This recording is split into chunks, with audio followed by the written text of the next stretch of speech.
Ababoda balinga baana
Some things change, but they just continue to stay the same. A few minutes of rain this morning, and this is what you have. Development and other stuff happening, but this is what you have. This is the definition of Africanicity. Some things don't change. Never change. You cannot undo this. Maybe a lifetime of such an experience. We are going to live in this experience for the next 40, 50 years. We shall die, our children will live in the same, unless something happens, something different. We are not ready for that.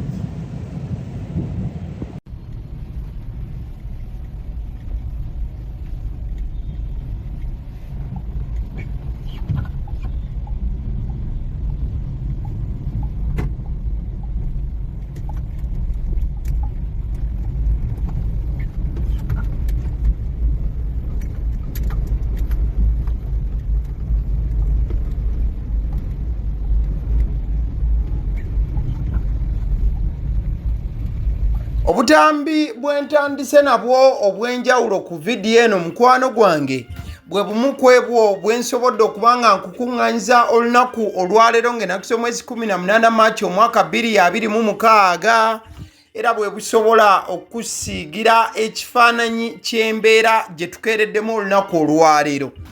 Wakati nga gwe oyinza okuba leero tewabadde na puroguramu egenda mu kibuga kukola, oba wakati nga gwe wandibanga Mukama akubiseeko akasubi ng'okolera bweru wa kibuga Kampala, wandibanga tewafunye mukisa gwekenneenya na kulaba biki ebibadde mu Kampala wamu ne outskirts ez'ekibuga oba ku nkingizi z'ekibuga Kampala.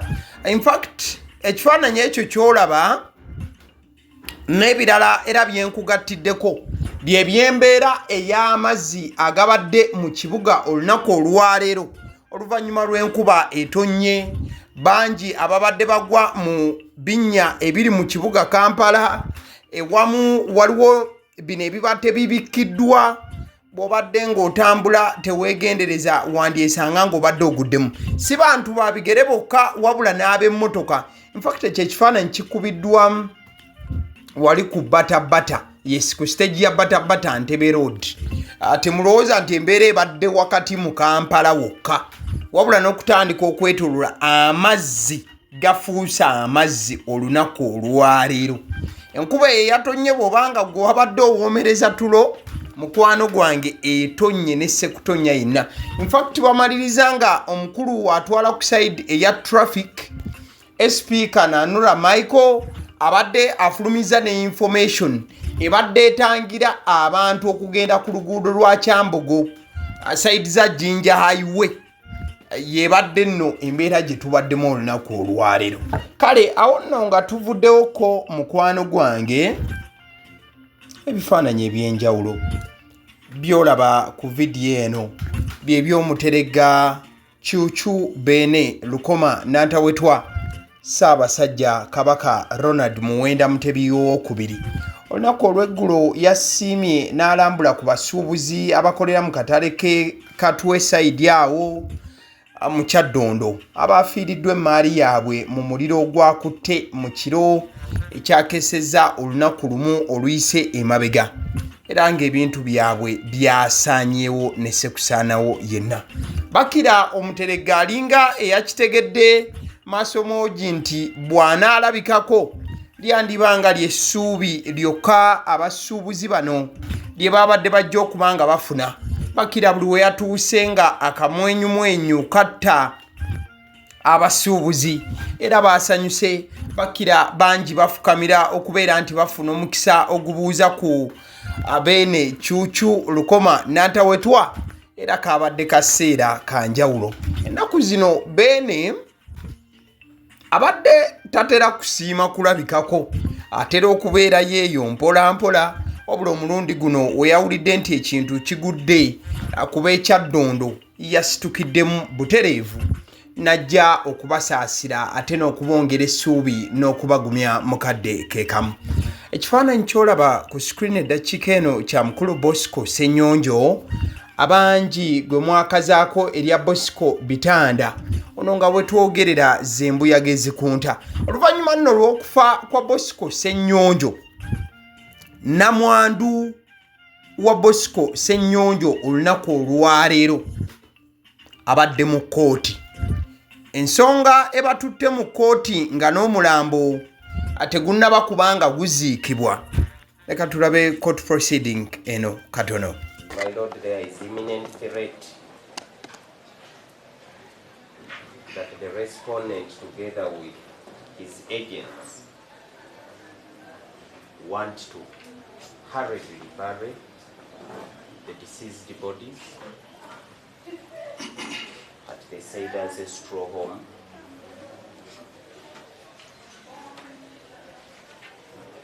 as the bodies were whisked away very early in the morning yesterday before 7 a.m. by the respondent and taken to Chalusowe without the applicant's presence and consent. The graves have already been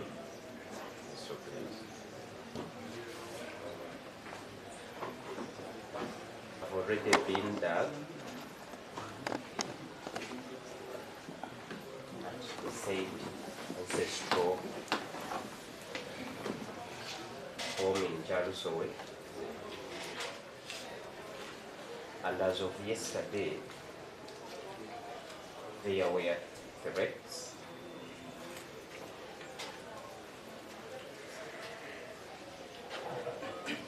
forcefully burying the bodies in the night. My Lord,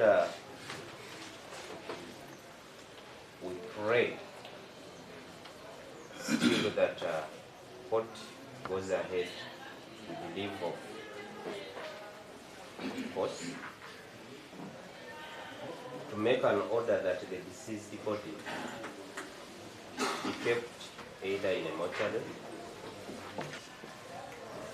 a funeral home, to be preserved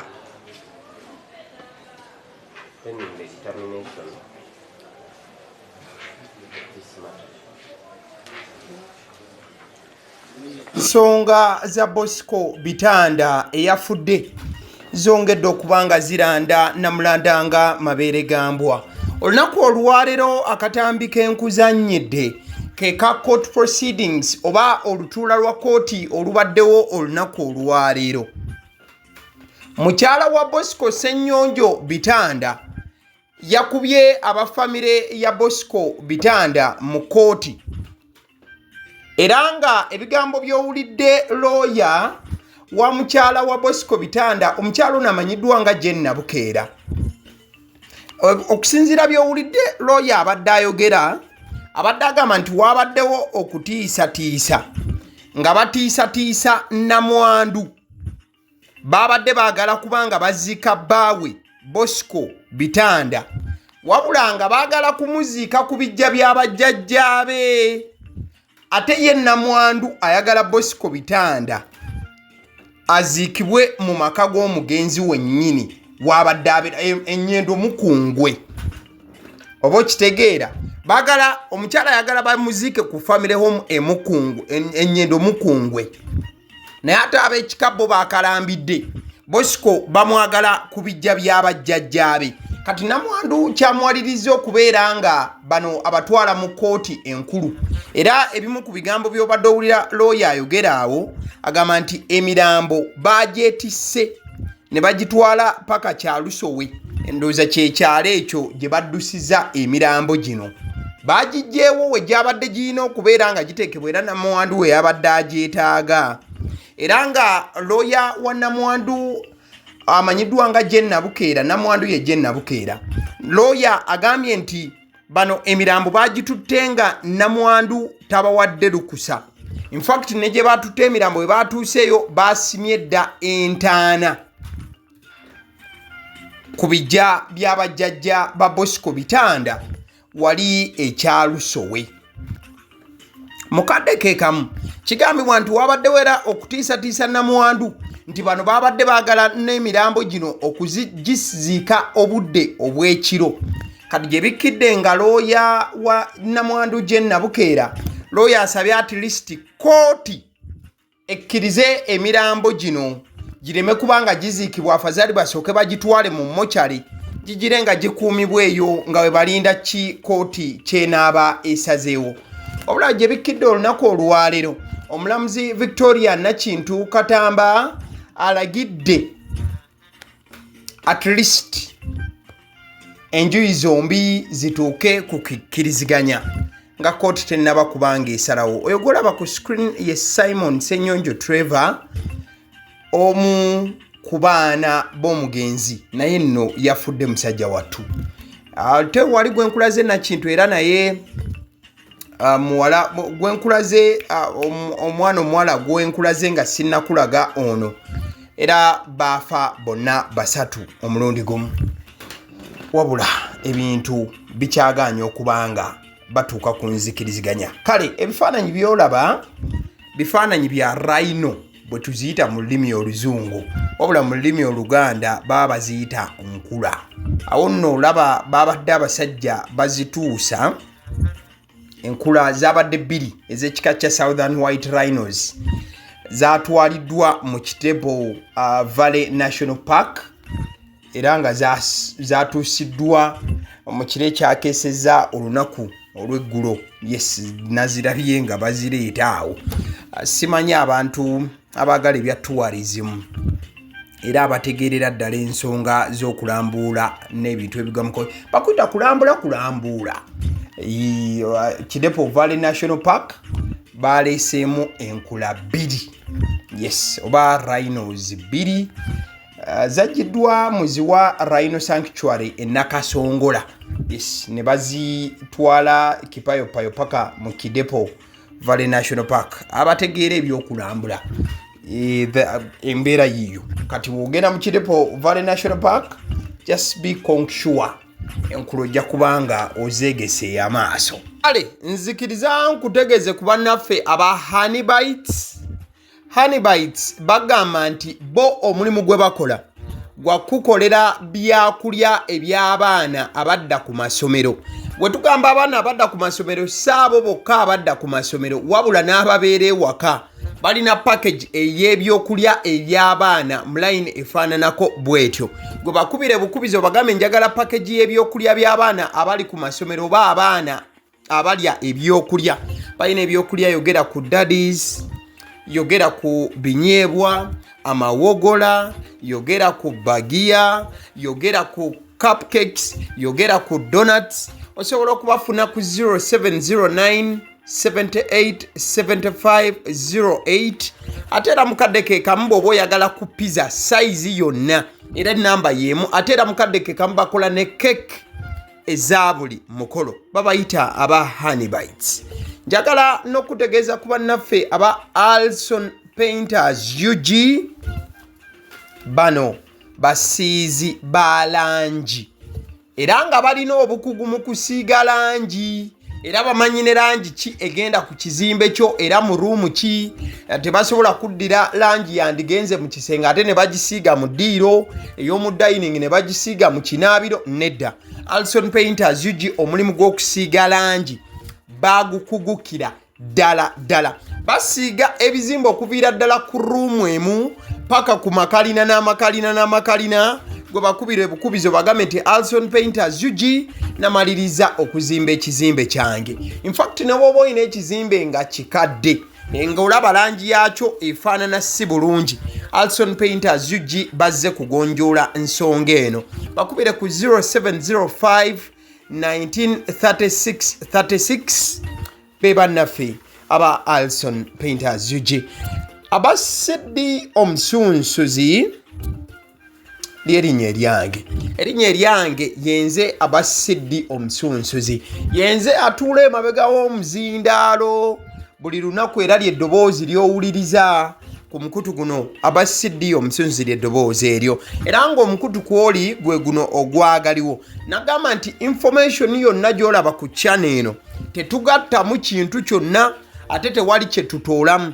Information nga bw'eba eyingiddewo ffe bwe tugikwata ne tugikuwa kati gwe omulabi n'osalawo ki ekyokukozesa information eyo. Kati kyogenda okukola mukwano gwange bw'oba omaliriza okulaba vidiyo eno, likinga, commentinga ki kyolowooza, mukadde ke kamu subscribinga bw'oba nga omukutu guno oli mupya, ate era mukadde ke kamu sharingira mikwano gyo girabe vidiyo eno ate ne videos endala ku mukutu guno. Agaliwo YouTube channel, mwebale kutulaba.